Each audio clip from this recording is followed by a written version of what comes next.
But why don't we jump into Infinity War? Because there's so much here, so much to digest. I want to bitch a little bit. I want to clear out the lane and just talk about theater etiquette real quick. Oh, please. I have no patience for that either.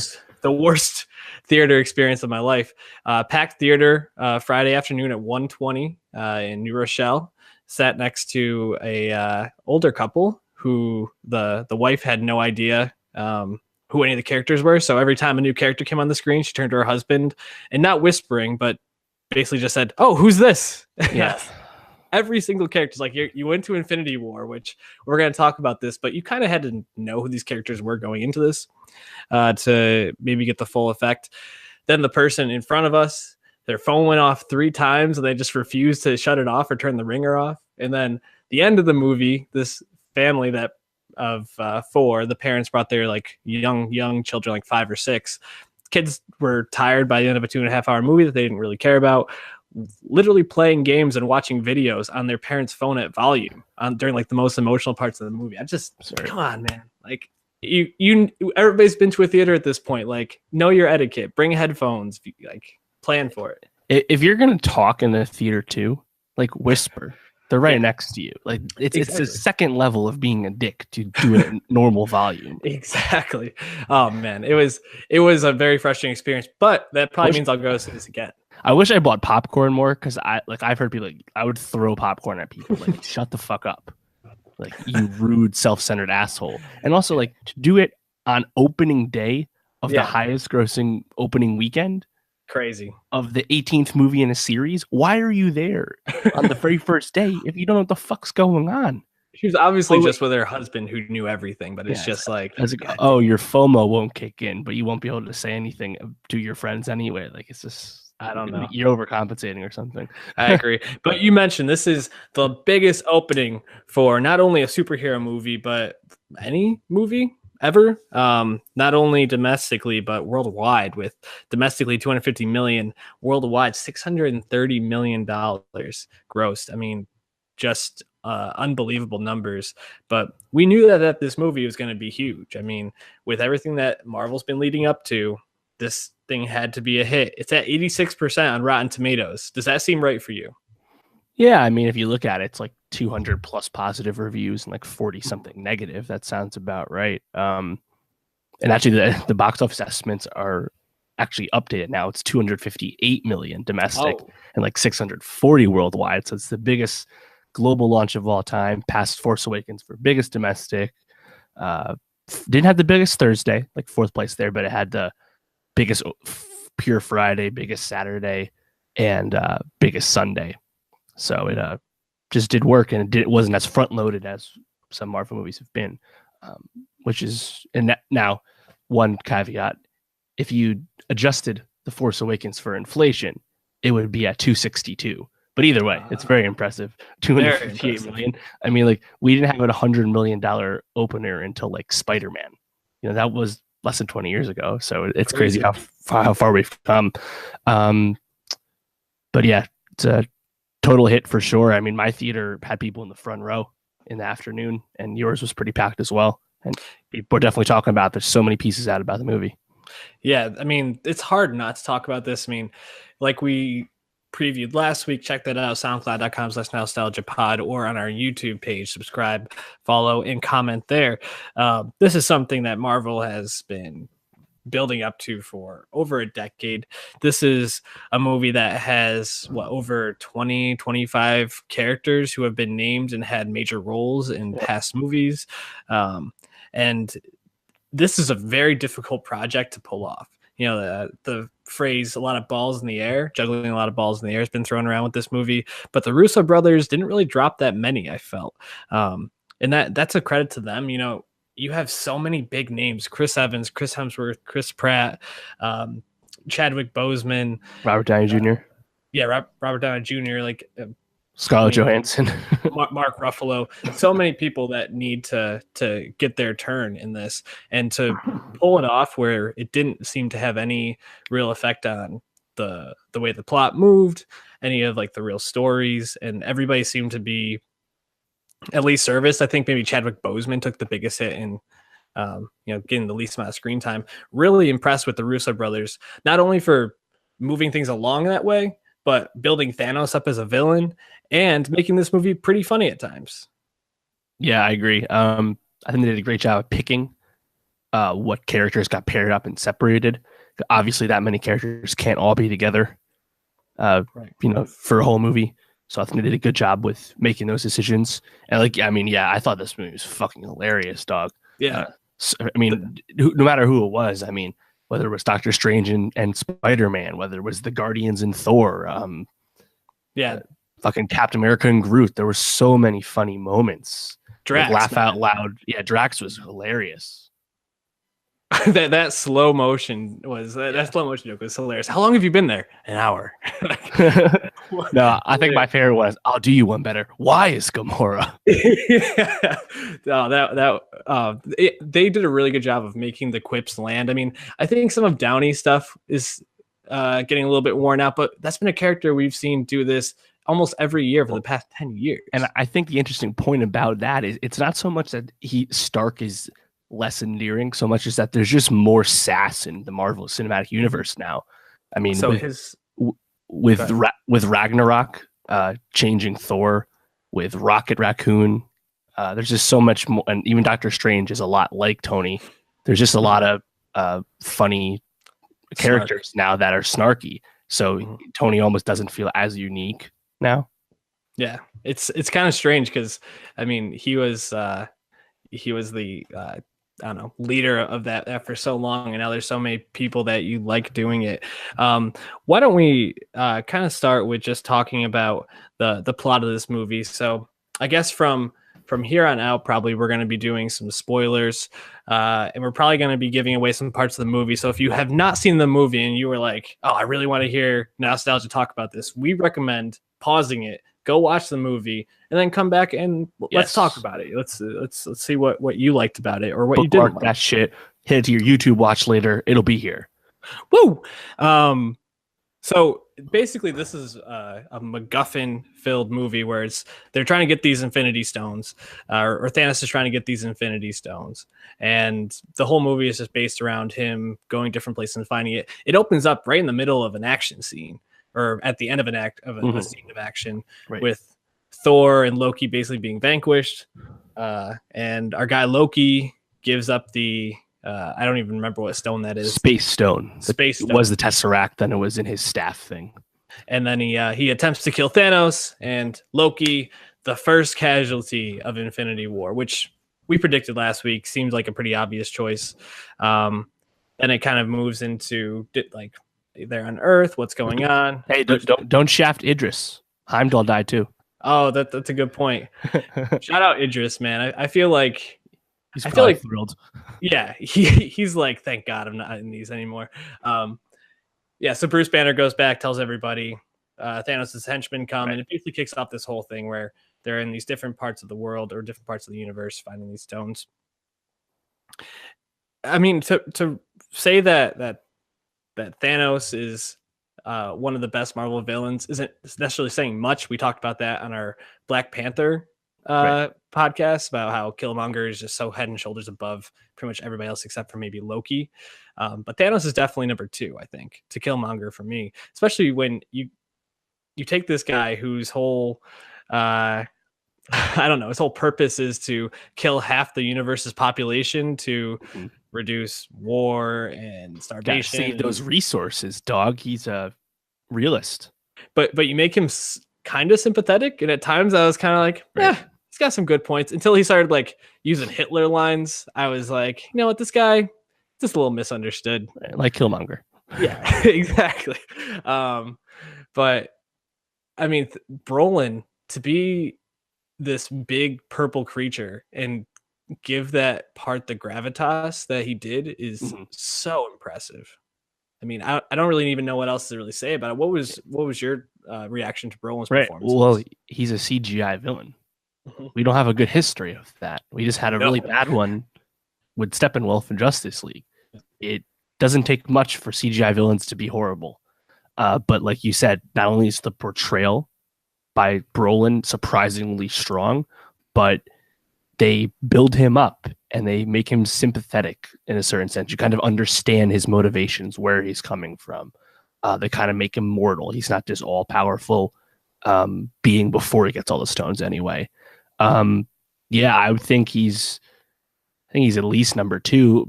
Another thing too is, by design, he's the most imposing and threatening villain we've ever had in any Marvel movie. So I think that gets him a lot of points as well.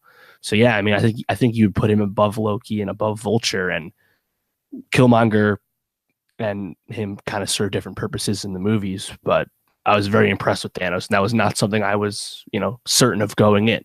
I wasn't sure how much of a big bad plot vehicle he was going to be in, but I was impressed. Yeah, and they do humanize him as well with the storyline between him and Gamora, his background there. Right. So Gamora is his adopted daughter, along with Nebula, and really didn't give a fuck about Nebula. Pretty much just torturing her when we first see Nebula in this movie. But Gamora, he cared about, and to get the Soul Stone has to sacrifice Gamora. So R.I.P. Gamora, our third major loss in this movie. Mm-hmm. Which I gotta be honest, I was a little surprised at. I didn't think Gamora would be gone until at least the second movie. So shout out to them having. I mean, that was their first major, I think, surprise in terms of deaths, right, in this. What was that scene like for you? That's an interesting scene because they go to that mountain and kind of has a very surprising guest or person there. Yeah, I mean, even before that, there's a lot of space in this movie. Yeah. And initially, when you meet the Guardians, it says space on the bottom, which is a great laugh moment. But there's a lot of space stuff. A lot of it was colorful. This movie didn't look as much like the Atlanta Disney lot as other Marvel movies do, which I thought was a nice touch. But yeah, we're in space a lot. And one of those planets is the one you're mentioning, where Gamora reveals to him where the Soul Stone is. And it's on this random planet, wherever. And fucking Red Skull is there, the villain of Captain America, the First Avenger, right, who was whisked away by the Tesseract, the Space Stone, back in 2011. And we didn't know. We just kind of assumed he died or was in some other dimension. And now he's there, tortured by the Soul Stone because he cannot wield it. And I was like, wow, that's an awesome callback. I doubt we ever see him again. You don't have to tell us he died or anything. But I was like, wow, I gasped a lot. I was like, I swear to God, that fucking shook me. That was I honestly cool. Did a double take. I was like, is that Red Skull? I couldn't even believe that they had that much thought to tie that in. Not voiced by Hugo Weaving this time, but it doesn't matter. Does not matter. Yeah, he already left Transformers, so it wouldn't make sense for him to come back to Marvel. He's not a big fan of these movies, but really cool touch. Something that that's a cool piece of fan service that doesn't matter here or there, but it's nice to see. So he sacrifices Gamora, has all these stones. Then it gets to probably the most frustrating scene in the movie for myself. So, he goes back to was it Titan is his planet, right. And you have Captain America, you have Peter Parker, Spider-Man, Doctor Strange, the Guardians, all there, basically waiting to ambush him and try to get his cool get the Infinity Gauntlet off his hand. Basically, stop him before he goes to Earth to take this last stone from Vision. Yeah, his big mitten. So they're basically getting it off after this pretty awesome fight scene. Great scene. Quill finds out, Star-Lord finds out that Gamora was sacrificed, and he punches this dude in the face and ruins the whole thing. And I was like, man, not only does that fucking suck, but why didn't they just chop that dude's head off? I guess the argument would be the second they start to kill him, he would wake up and fight them back. But come on, one fell swoop. There's even a scene in one of the Guardians where Drax says, I wouldn't slit his throat, I'd cut his head clean off. Come on, Drax, where were you, man? Call the audible there. Yeah, I think a few things in that scene kind of bring a criticism / point about the movie, where this movie does not stand alone in the slightest. Right. I think part of that is if you're watching that scene and you don't really know much about these characters, then you don't really understand Quill's decision. You would just get so angry seeing that because you don't understand his personality, let alone his love for Gamora. You wouldn't even understand why Mantis, someone who was barely even acknowledged by the other characters thus far why her touching Right. Thanos' head is doing anything to him, right? Mm-hmm. But I think because, Quill's a character that, we've all come to, appreciate and really get to know through the two Guardians movies, I saw it coming and I was like, wow, it sucks, but yeah, that sounds about right. Mm-hmm. Yeah, that's a good point. I think it just angers me so much that he is such an emotionally driven character like that. Mm-hmm. And I think we're going to be talking more about how this movie plays into the other 18 movies that came before it in a little bit. But I mean, well, also to that scene, we mentioned Loki died and Heimdall died as well, and Gamora. And I was like, when Tony gets stabbed, I was like, oh, I actually like feared for Stark for the first time ever. I was like, oh, is he actually going to die now? Is it going to happen? Because I thought it was in play, and of course it didn't. But no, probably my favorite scene in the movie, or my favorite moment in the movie, came in that scene too, when Doctor Strange just decides to finally be Doctor Strange and do his whole like 8-arm, like 10-leg thing, and becomes like a 1,000 of him with the whip wrapped around him. That was just like I want to see that in a Doctor Strange movie, like just total psychedelic. Hell yeah. But yeah, I mean the Tony piece, I actually thought he was about to die there, and then to see Strange kind of sacrifice the time stone in that way was moving. But also, I think after you hear the conversation that he has with Strange when he's going through all the scenarios, it's part of some larger sacrifice he knows he has to make in that moment. The end game. Right. And then so kind of moving forward to the end of the movie, this big battle in Wakanda where basically they went to go figure out how to get the, what was that? Not the time stone. The Mind Stone. The Mind Stone out of Vision's head. And first of all, just kill Vision, please. Just the dude. I mean, I think that was probably the biggest criticism for me was I'm supposed to care about Scarlet Witch and Vision. I did not buy that romance at all, and I didn't give a fuck about Vision because kind of the same thing as Westworld. I know he's become more sentient as the movies have gone on, but he's still a robot, and I don't care about him as a human being. Like I know Captain America he's all about we don't sacrifice one life for another, but dude, this is a computer's life. Like take his life right now, save the universe, man. Basically, just to finish up the movie, ends up this big battle. Some really awesome moments in the battle that we'll get to, but Thanos gets the stone, flicks his fingers, and half the universe population die, including like 17 of our heroes. Is it that many? It's a lot of them. There was a lot. Maybe it was like 15, like 14, but it's like all the Guardians except Rocket, Bucky, Black Panther, Falcon, Spider-Man, Okoye, Doctor Strange, Scarlet Witch. Yep. In the post-credit scene, Spider-Man, Fury, and Maria Hill. Right. Yeah. Doctor Strange, Spider-Man, which was also a pretty moving scene, seeing Spider-Man die with Stark right there. I think that's a great moment where, I mean, the whole movie is a showcase for why Holland is an amazing Peter Parker. It just builds off what we had in Homecoming, but also it builds off of the relationship he has with Tony that was in Homecoming. And that's something you probably don't fully appreciate if you haven't seen Homecoming. Right. And probably Iron Man as well. But having it bookend with hammering home the fact that Peter Parker's a kid, Spider-Man's a kid. He's always the youngest person there, even if he can hang with the adults. And, the fear that he had when he was about to die. And obviously we'll get to this, but not that I have any long-term fear for Tom Holland's Peter Parker, but I thought it was actually effective, whereas the other ones weren't so much. The second most emotional death for me was Groot. When who we've already seen die in a movie one time, pretty much. Right. That's technically not die, but you see like Groot starting to evaporate, and Rocket's like, "Oh, Groot," and I just like, first of all, shout out to Bradley Cooper being able to do a voice role just that well.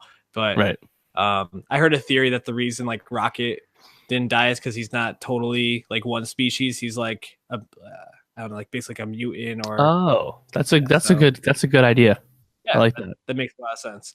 Um, yeah, and also like T'Challa dying. You know, he's one of the first ones to go, and it's like that was the moment I was like, It was holy like, shit, like there's gonna okay. be Peter Parker here. But But yeah, that what remains is all the OG Avengers and Rhodey.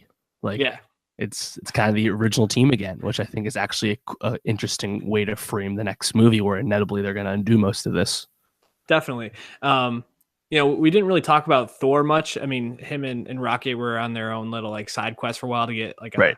a axe for Thor, which Right. also like shout out Peter Dinklage with I don't know if it's a good performance, but it's a performance Yeah. as this big Right. Everything Thor does is probably the least plot driven of the movie, besides the beginning scene mhm. where Loki dies and stuff. I thought I think everything he had with the Guardians was great because they kept his Ragnarok new character persona, his mhm. funny quips, and his headbutting with Quill and Drax, getting in on that too. I thought it was really worked really well.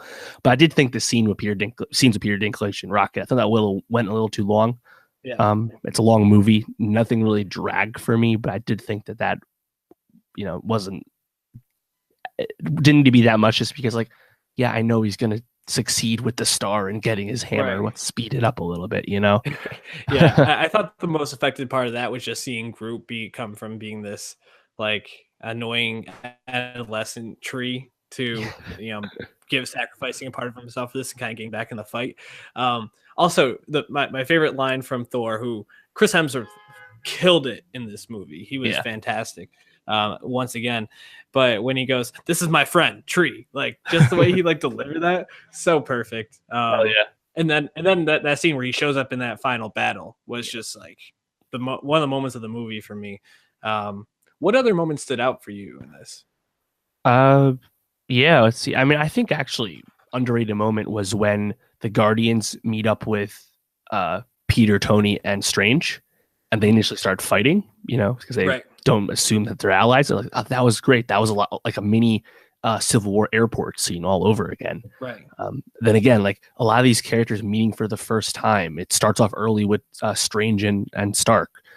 There's a lot of good stuff, and then even like when Cap first shows up, like out of the shadows, and everyone's like, "Fuck yeah!" Because like Cap hasn't been around since the end of Civil War.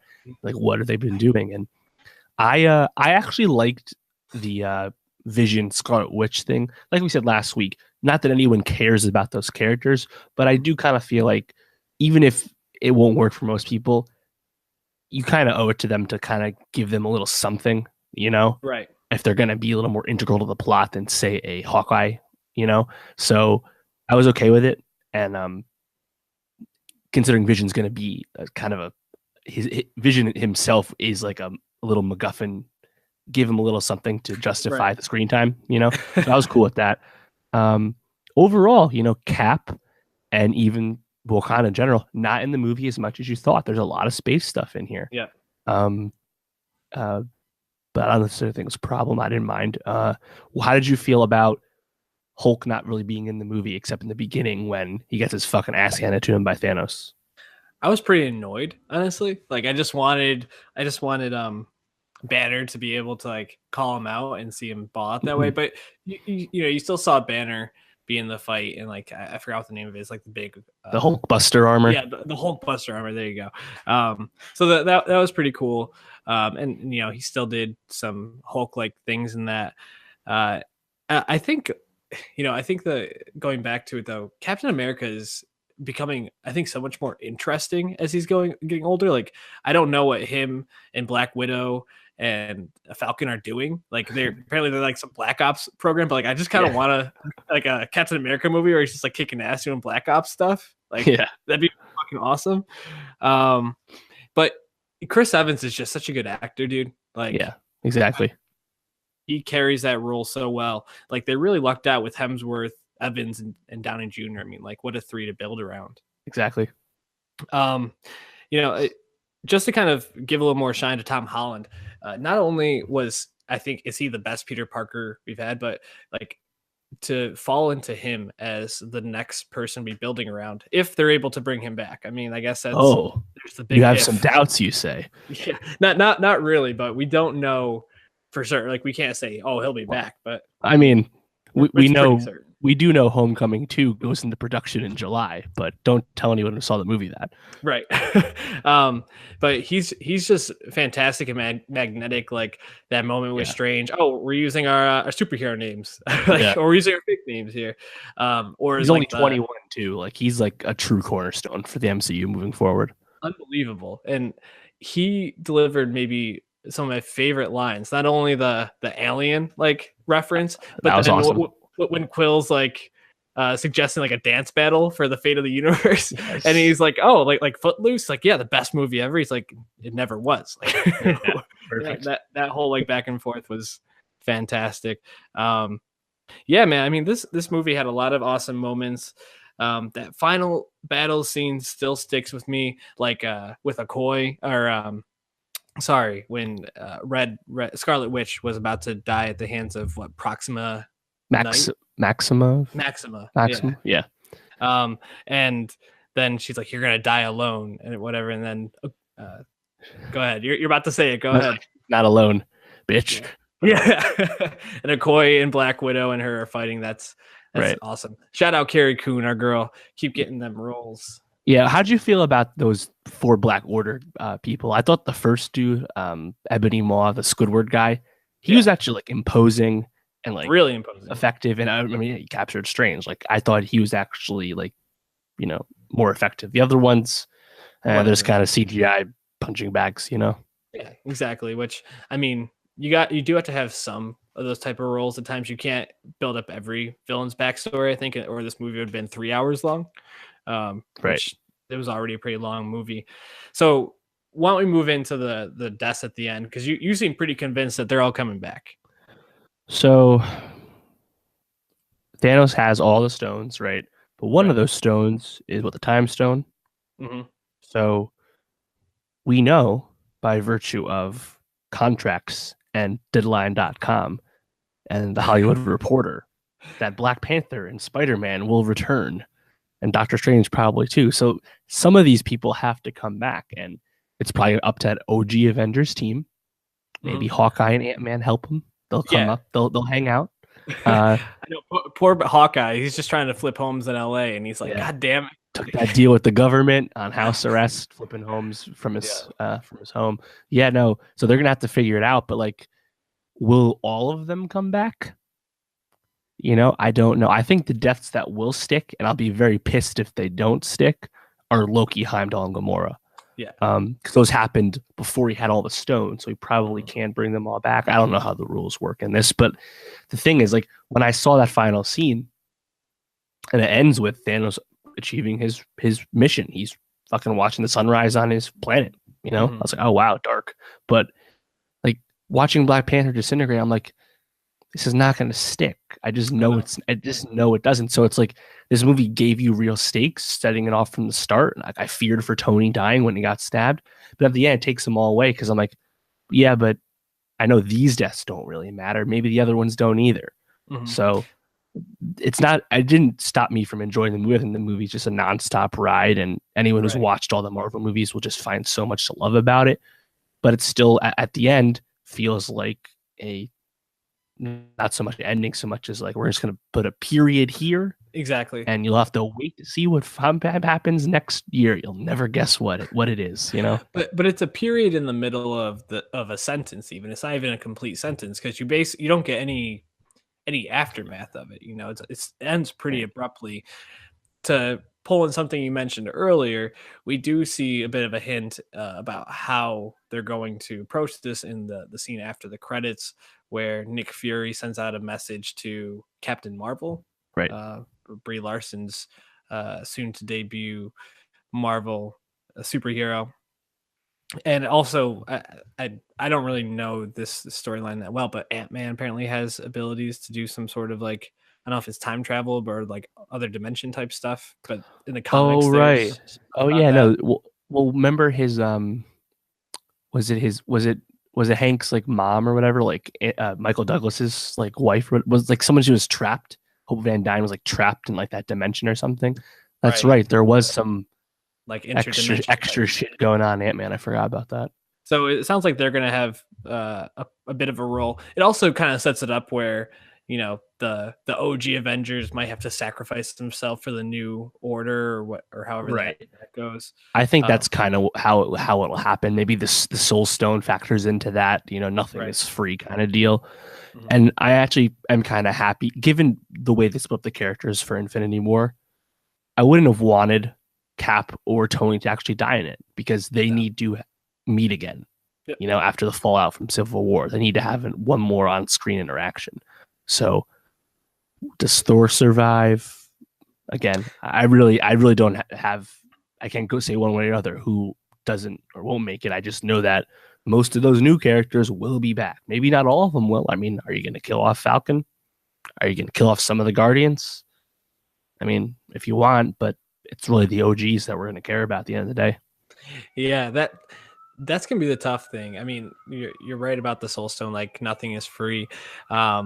It's going to be interesting because having someone like Chris Evans or Robert Downey Jr. is just kind of like there to like call in every once in a while in a movie and be like that voice on the other end of a phone, or like that video, like in like the tower, like directing them or playing like that kind of role is so valuable. But at the same time, like these guys don't really want to do it anymore. Like Chris Evans is very open about that, and Robert Downey Jr. is also at that point. Hemsworth's a little different, and I'm interested to see how they handle him, because it seems like he is a very logical person to just kind of write off as like a sacrifice, but like a heroic sacrifice in this next movie. But he's been excellent in these last two movies, and to kind of write him off during a hot streak seems silly. He also sounds very reinvigorated about the character now. Yeah, he wants to make another Thor, right? Notable absences from this movie would be Valkyrie and Korg from Ragnarok. Yep. We assume they're in the 50% of the ship that lives. And we'll just assume that because I'm pretty sure that's what happened. But you know, Loki should be end here, but it doesn't need to be the end for Thor. When we figure out, you know, it's Captain Marvel and Guardians 3, like we're getting cosmic as fuck. So maybe Thor comes into one of those movies the way Iron Man came into Homecoming. Again, it's tough to really say without knowing more of the future, but yeah, I'm starting to come around the idea that Hemsworth might stick around. Definitely. Now, something that you alluded to earlier was this New Yorker review by, I'm trying to pull up his name here real quick. Gannon Brody. Yeah, it was Richard Brody, which talked about how this movie isn't really a movie. It's kind of an ad for the other Marvel movies, because in order to really understand what happens in this movie, like Dave talked about earlier, you need to see most of, if not all of the movies before it. What do you think would be the essential movies to appreciate Infinity War? I'd say definitely the Guardians movies. Right. Yeah. You need to see both of those. Yeah. Yeah. Sure. Civil War to understand like the state of the Avengers. Right. Yep. Do you need Spider-Man and Doctor Strange? I mean, maybe not, but they would help you understand those two characters. I mean, yeah, like the least amount of movies you need to see that. I think you could probably get by with those ones. Maybe one of maybe like Black Thor Panther. Ragnarok. You know, you don't know anything about the Wakanda people if you don't see Black Panther. So there's probably a good 5 or 6. Oh, and you need to see Ragnarok because it basically takes place right after. It starts right after that. So yeah, and can you see Ragnarok without seeing the other Thors? Probably. But yeah, I think so. You probably need to see at minimum 6 movies, which is a big ask. Sure, but I mean, it's been a decade. Like, has anyone been able to? I mean, there's people, but anyone that follows movies or likes superhero movies, has anyone avoided all 18 of these movies somehow? Unless you're like just a huge DC fan and are like, I just ride with like this new DC superheroes, which I mean, just choosing to like the wrong side at this point. Right. And so I think like that's an easy, like A.O. Scott kind of gets into this in the New York Times too, but like I feel like it's a correct observation that this movie does not stand alone at all. It's neither is that the intention of the Russo brothers or Kevin Feige. Right. This is a direct sequel to, like we said, like probably 5 or 6 movies and then connected to all the other ones. But what I think people are kind of missing is that most Marvel movies do relatively stand alone. You don't need to see anything like Ant-Man, Black Panther, Doctor Strange. You can see those straight up. Doesn't matter. Mhm. Uh, Guardians Volume 2, you just need to see the other Guardians like a normal sequel. It Right. makes sense. Even Homecoming and Ragnarok, if you don't know who Tony Stark is, you don't know who the Hulk is, you probably can still appreciate those movies.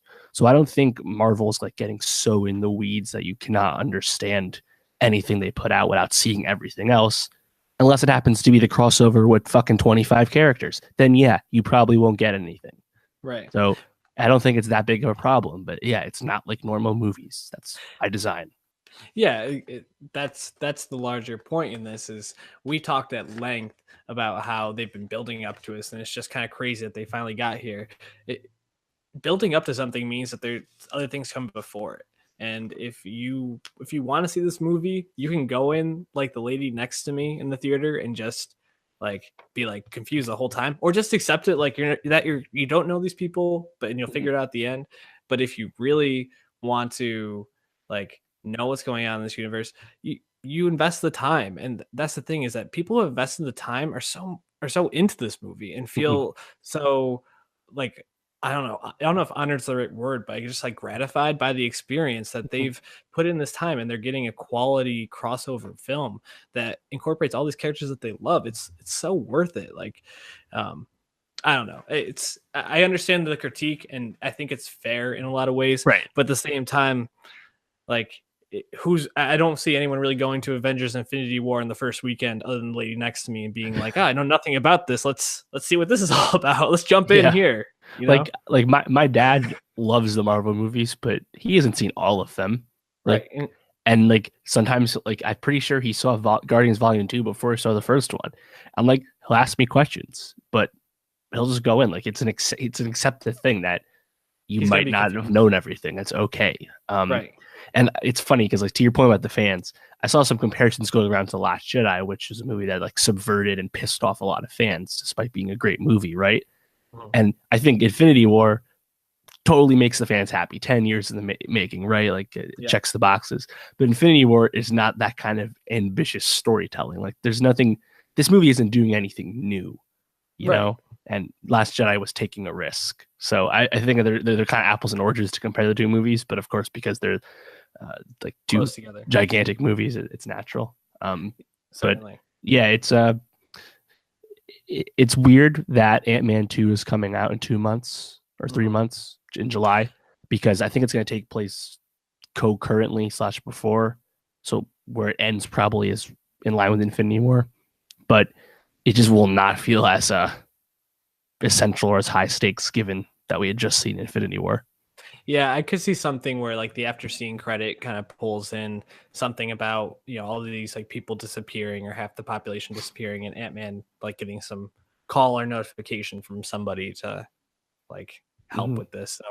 So definitely going to be interesting to see Ant-Man, and also Captain Marvel. I'm like super stoked for Yeah, because they're setting that up to be such an important movie in this right. universe at this And point. it's taking place in the 90s with Right. Nick Fury without the eye patch, and I think Agent Hill will be in that too. But interesting, they're bringing back Ronan and Korath, Djimon Hounsou's character from Guardians 1. They both die in Guardians 1, and Ronan was not a great villain, but they're bringing them back and giving them like perhaps a chance to be a little better this time. They're like, that's a cool little thing because like fans will be like, oh, interesting. We'll see how this goes. And Ben Mendelsohn's going to be the bad guy. So Hell I yeah. have very high hopes for Captain Marvel. I believe that's March Same or here. February, March next year. Yeah, I think right before the other the next Avengers drops, which is supposed to be May next year. So Also, very people excited. people have been speculating about the title of the new one. Right, and they can't give it away because they won't release it because they think it'll give something away. Right. That's what I hear. Yeah, I remember Zoe Saldana last year or a few months ago anyway. She said, yeah, all the Guardians are in Infinity War, and then yeah, we have to go back to shoot a Gauntlet later this year. People are like, Gauntlet, Infinity Gauntlet, is that the name of Avengers 4? And then some people are like, oh no, she misspoke. Some people are throwing around Avengers Endgame, which I'm like, doesn't have a good ring to it. But Gauntlet is all. I don't know. What do you think Looking they call forward. it? Any I idea? I think it's probably Gauntlet or something like that. Just because I'm pretty sure that refers to something Captain Marvel related, right? I don't know. I think Well, it's just Gauntlet. the name, the Gauntlet. The name of Thanos is Oh, Fit. okay.